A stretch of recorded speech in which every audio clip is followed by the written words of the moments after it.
Bismillahirrahmanirrahim. Pada suatu hari Rasulullah SAW ditemui oleh malaikat Jibril.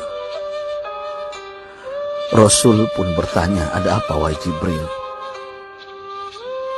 Jibril menjawab, "Wahai Muhammad, sesungguhnya hari ini Allah Subhanahu wa Ta'ala sedang mengobarkan nyala api neraka, dan seluruh para malaikat amat ketakutan. Mereka tidak tahu harus bagaimana. Untung aku ingat," kata Jibril, "bahwa engkau Muhammad adalah sumber cinta dan sayang Allah Subhanahu wa Ta'ala kepada alam semesta.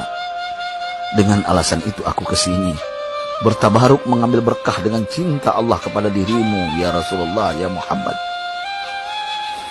Rasulullah terdiam beberapa saat, kemudian bertanya lagi, "Wahai Jibril, ceritakan padaku bagaimana neraka itu sesungguhnya."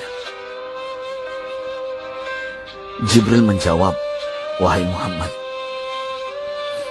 neraka itu bagaikan lubang-lubang yang terdiri dari 7 tingkat. Jarak antara satu lubang dengan yang lain ialah perjalanan 70 tahun. Lubang paling bawah adalah lubang yang paling panas." Nabi SAW meneruskan pertanyaannya, "Lalu siapakah penghuni lubang-lubang neraka itu, wahai Jibril? Sampaikan kepadaku, Jibril." Jibril menjawab, "Lubang yang paling bawah diciptakan untuk orang-orang munafik. Lubang yang berikutnya untuk penyembah berhala, lalu untuk penyembah bintang dan matahari."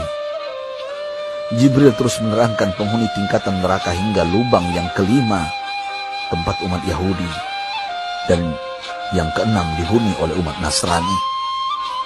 Setelah menjelaskan penghuni 6 tingkatan neraka, Jibril diam cukup lama. Rasulullah SAW penasaran dan bertanya kepada Jibril, "Wahai Jibril, siapakah penghuni neraka yang ke-7?" Jibril diam saja tidak menjawab. Rasulullah SAW mengulangi pertanyaannya, tapi Jibril tetap diam. Rasulullah tambah penasaran dan mendesak Jibril agar dijawab pertanyaannya. Akhirnya Jibril pun berkata, "Umatmu, wahai Muhammad, mereka itu para pelaku dosa besar di kalangan umatmu, yang dimana sampai mereka mati belum sempat bertaubat." Mendengar jawaban Jibril, Rasulullah langsung jatuh pingsan.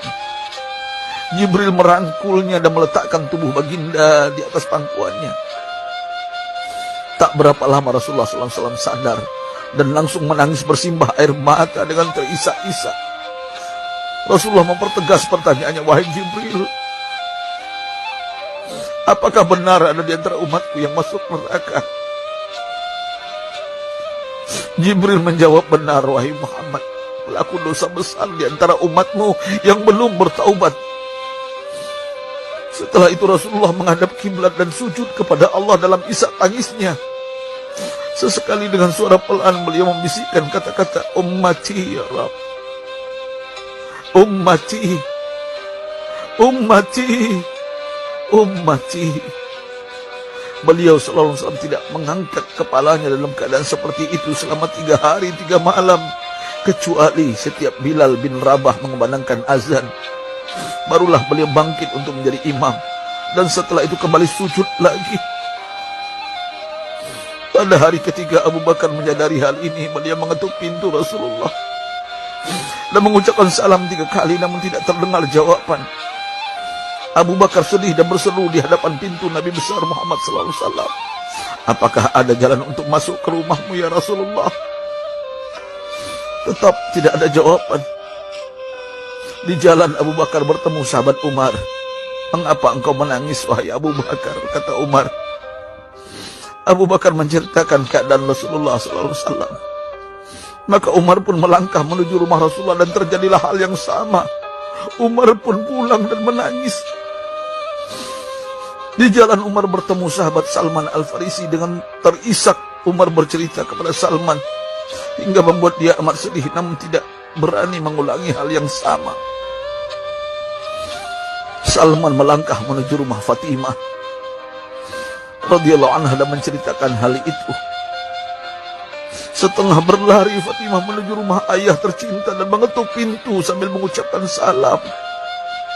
Mendengar suara lembut putri tercinta, sejuklah dada Rasulullah.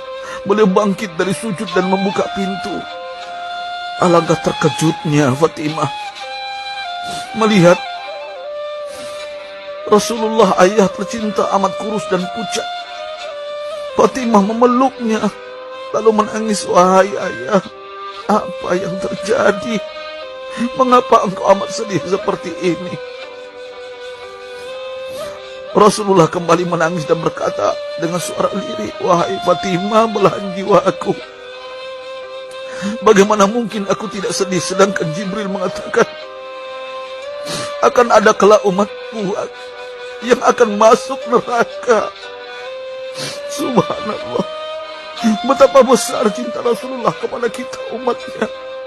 Sahabatku, Rasulullah mencintai kita. Antaman ma'aman ahbabta, engkau akan berkumpul dengan orang yang kau cintai. Mari kita mencintai baginda Nabi besar Muhammad SAW yang mencintai kita umat yang tidak rela kita masuk neraka.